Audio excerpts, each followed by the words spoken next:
नमस्कार, मैं डॉक्टर विकास शर्मा हूँ। मैं एक स्किन स्पेशलिस्ट और हेयर ट्रांसप्लांट सर्जन हूँ। आज इस वीडियो में हम बात करने वाले हैं झाइयों के बारे में। हम जानने की कोशिश करेंगे कि झाइयाँ क्यों होती हैं, झाइयाँ कैसे आप ख़त्म कर सकते हैं, इनको हटाने के लिए क्या क्या इलाज होते हैं, कौन कौन सी दवाइयाँ, कौन कौन सी क्रीम्स आप यूज़ कर सकते हैं और क्या झाइयों का परमानेंट इलाज पॉसिबल है। झाइयाँ एक बहुत ही कॉमन प्रॉब्लम है। इसमें चेहरे पर ब्राउन या काले रंग के दाग धब्बे हो जाते हैं बहुत कॉमनली। इसको मेलाज़्मा और क्लोएज़्मा के नाम से भी जाना जाता है। आमतौर पर ये प्रॉब्लम महिलाओं में ज़्यादा देखी जाती है, पर कभी कभी पुरुषों में भी हो सकती है। कॉमनली ये फेस को अफेक्ट करती है, ख़ासतौर से ऐसे एरियाज़ जहाँ पर धूप ज़्यादा लगती है, पर कभी कभी ये गर्दन पर या बाजू पर भी हो सकती है। अब हम समझने की कोशिश करते हैं कि झाइयाँ क्यों होती हैं। झाइयाँ बेसिकली दो कारण से होती हैं। सबसे पहला कारण है धूप से एक्सपोजर। अगर आप बहुत ज़्यादा धूप में काम करते हैं या धूप से एक्सपोजर होता है आपका, तो जिन एरियाज़ में धूप का एक्सपोजर होता है जैसे कि चेहरा या बाजू, तो इन एरियाज़ पर डार्क स्पॉट्स डेवलप हो सकते हैं। सेकेंड कारण है फीमेल हार्मोन्स, जैसे कि प्रेगनेंसी के दौरान या अगर जब महिलाएं ओरल कॉन्ट्रासेप्टिव टैबलेट्स लेती हैं, तो फीमेल हार्मोन्स के एक्सपोजर होने के कारण स्किन में जो रंग पैदा करने वाली कोशिकाएं होती हैं, जिन्हें मेलानोसाइट्स के नाम से जाना जाता है, ये ज़्यादा रंग बनाने लग जाती हैं। ये कोशिकाएं फिर उस रंग को अपने आसपास के स्किन सेल्स में डिस्ट्रीब्यूट कर देती हैं, जिससे कि उस एरिया की स्किन ज़्यादा डार्क नज़र आने लग जाती है। गर्भ निरोधक गोलियों के अलावा भी कुछ ऐसी दवाइयाँ होती हैं जो कि आपके चेहरे पर झाइयाँ कर सकती हैं, जैसे कि दौरे में दी जाने वाली दवा फेनेटॉइन। इसके अलावा भी कुछ ऐसी दवाइयाँ होती हैं जो कि आपकी स्किन को धूप से ज़्यादा सेंसिटिव बना देती हैं, जिसकी वजह से झाइयाँ हो सकती हैं। अब यहाँ ये समझना ज़रूरी है कि चेहरे पर होने वाले सारे डार्क स्पॉट्स झाइयाँ नहीं होते हैं।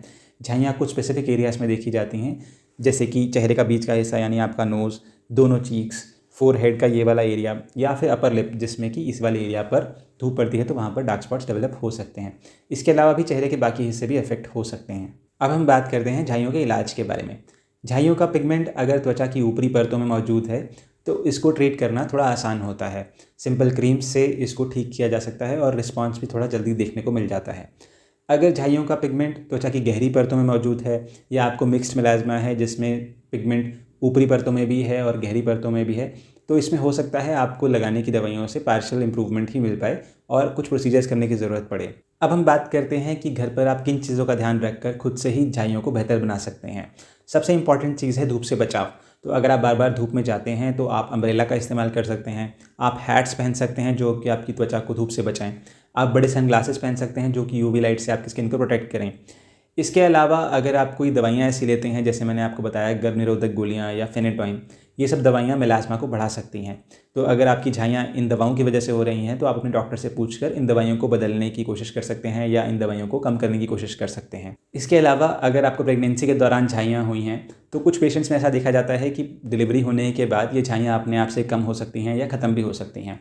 अगर डिलीवरी के बाद भी ये झाइयाँ रह जाती हैं तो उस सिचुएशन में डिलीवरी के बाद ट्रीटमेंट शुरू करा जा सकता है। अब बात करते हैं क्रीम्स की जो कि झाइयों के इलाज में इस्तेमाल होती हैं। सबसे इंपॉर्टेंट है सनस्क्रीन। सनस्क्रीन में आपको ये चीज़ें ध्यान रखनी है कि इसका SPF 30 से ज़्यादा हो, इसमें फिजिकल ब्लॉकर्स हों जैसे कि जिंक ऑक्साइड या टाइटेनियम डाइऑक्साइड। ये सनस्क्रीन आपको दिन में 2 से 3 बार लगानी चाहिए। सबसे पहले जब आप सुबह इसको लगाते हैं तो बाहर निकलने से कम 15 मिनट पहले ज़रूर लगाएं। अगर आप घर में भी रहते हैं तो भी ये सनस्क्रीन ज़रूर लगाएं, क्योंकि घर में भी कई बार यूवी लाइट से एक्सपोजर होता है। फॉर एग्जाम्पल खिड़की से धूप आ सकती है या वाइट लाइट से एक्सपोजर भी होता है। इसके साथ साथ आपको ये भी ध्यान रखना है कि सनस्क्रीन आप पूरे चेहरे पर, पूरी गर्दन पर लगाएं, जहाँ जहाँ भी धूप का एक्सपोजर होता है। काफ़ी पेशेंट्स में हम ऐसा देखते हैं कि सनस्क्रीन बहुत कम मात्रा में वो लोग लगाते हैं, तो आपको ऐसा नहीं करना है।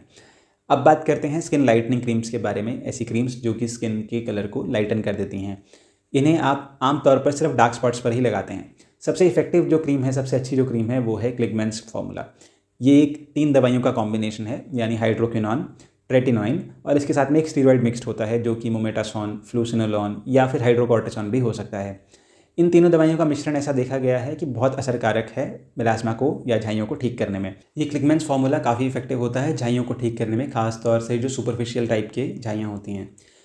इस दवाई के कुछ साइड इफ़ेक्ट्स भी होते हैं। ये स्किन में इरिटेशन यानी खुजली, जलन, लालपन भी कर सकता है। लंबे समय तक अगर आप इसे डॉक्टर की सलाह के बिना लगाते रहें तो ये स्किन को पतला भी कर सकता है। त्वचा की जो खून की नलियाँ होती हैं, ब्लड वेसल्स होती हैं, वो ज़्यादा प्रोमिनेंट भी दिखने लग सकती हैं। इसके अलावा कुछ पेशेंट्स में ये स्किन को डार्क भी कर सकता है अगर बहुत लंबे समय तक बिना डॉक्टर की सलाह के यूज़ किया जाए तो आपको इसको बहुत ध्यान से इस्तेमाल करना चाहिए। बिना डॉक्टर के इस्तेमाल इसको नहीं करना चाहिए। इसके अलावा कुछ और दवाइयाँ भी होती हैं जो कि झाइयों के इलाज में इस्तेमाल होती हैं, जैसे कि glycolic acid, azelaic acid, niacinamide, tranexamic acid, ascorbic acid, arbutin या कोजिक एसिड। ये यूजुअली कॉम्बिनेशंस में देखी जाती हैं, यानी कि 2 से ज़्यादा दवाइयों का मिक्सचर आमतौर पर मार्केट में आपको मिलता है और इसे आप इस्तेमाल करके झाइयों को कम कर सकते हैं। इन क्रीम से चेहरे पर थोड़ी जलन, थोड़ी इरिटेशन, थोड़ी रेडनेस भी हो सकती है, तो बेहतर रहता है कि इन क्रीम्स का इस्तेमाल डॉक्टर की सलाह के साथ ही किया जाए। जिन पेशेंट्स को थोड़ा जल्दी रिजल्ट चाहिए या जिनको इन क्रीम से फ़ायदा नहीं मिल रहा है या जिनका मिलाज़मा थोड़ा डीप है, ऐसे पेशेंट्स में झाइयों के इलाज के लिए केमिकल पील का इस्तेमाल भी किया जा सकता है। केमिकल पील का मतलब होता है कुछ एक ऐसे मेडिकल एसिड्स जिनको त्वचा पर लगाने से त्वचा की जो ऊपरी परतें हैं वो शेड ऑफ हो जाती हैं, उसकी जगह नई स्किन आती है जो कि स्किन कलर में थोड़ी लाइट होती है। ये मेडिकल एसिड्स कई प्रकार के हो सकते हैं और इनको डॉक्टर की सुपरविजन में ही चेहरे पर लगाया जाता है। इन केमिकल पील्स के सेशंस आमतौर पर 2 से 3 सप्ताह के अंतराल पर किए जाते हैं। ऐसे 4 से 6 सेशंस की ज़रूरत आपको पड़ सकती है इलाज के लिए। इसके कई प्रकार होते हैं, जैसे मैंने आपको बताया। इसमें जो मेनली यूज़ होते हैं झाइयों के इलाज में वो हैं TCA, tretinoin, azelaic acid, salicylic acid या ग्लाइकोलिक एसिड। अब बात करते हैं लेज़र्स के बारे में। कई सारी लेज़र्स भी इस्तेमाल की गई हैं मेलास्मा के इलाज के लिए। तो झाइयों के इलाज में जो मेनली इस्तेमाल होने वाली लेज़र है वो है Nd:YAG लेज़र। इसकी 2 वेवलेंथ होती हैं, 532 और 1064, दोनों ही मेलास्मा के इलाज में इस्तेमाल की गई हैं। बट लेज़र्स जो हैं वो लास्ट रिजॉर्ट होती हैं, ऐसा इसलिए क्योंकि इसके साइड इफ़ेक्ट्स हो सकते हैं। इनसे कई बार चेहरे पे काले रंग के दाग भी पड़ सकते हैं, इनसे चेहरे पर वाइट कलर के दाग भी पड़ सकते हैं और कई बार ब्रूजिंग यानी कि ब्लूइश कलर भी हो सकता है स्किन का कुछ दिनों के लिए। कुछ स्टडीज़ ऐसी हुई हैं जिसमें ऐसा देखा गया है कि लेज़र को कम एनर्जी पे इस्तेमाल करना बार बार ज़्यादा सुरक्षित रहता है, ज़्यादा असरकारक रहता है एज़ कम्पेयर टू लेज़र को ज़्यादा एनर्जी में यूज़ करने के। इसके अलावा इंटेंस पल्स लाइट का भी इस्तेमाल किया गया है झाइयों का इलाज करने के लिए। अब बात करते हैं कि क्या झाइयों का इलाज परमानेंटली पॉसिबल है। झाइयाँ एक बार इलाज होने के बाद, ठीक होने के बाद भी वापस आ सकती हैं, तो इसलिए बहुत ज़रूरी होता है कि मेंटेनेंस ट्रीटमेंट भी आप कंटिन्यू करें। इसमें सबसे इंपॉर्टेंट रोल रहता है सनस्क्रीन का। तो अगर आप सनस्क्रीन नहीं लगाते हैं रेगुलरली तो बहुत चांसेस हैं कि झाइयाँ वापस आ जाएँ। इसके अलावा जैसे मैंने आपको बताया, धूप से बचाव करना भी बहुत ज़्यादा ज़रूरी है। ऐसी दवाइयों को भी कम करना ज़रूरी है जो कि झाइयों को बार बार क्रिएट कर सकती हैं।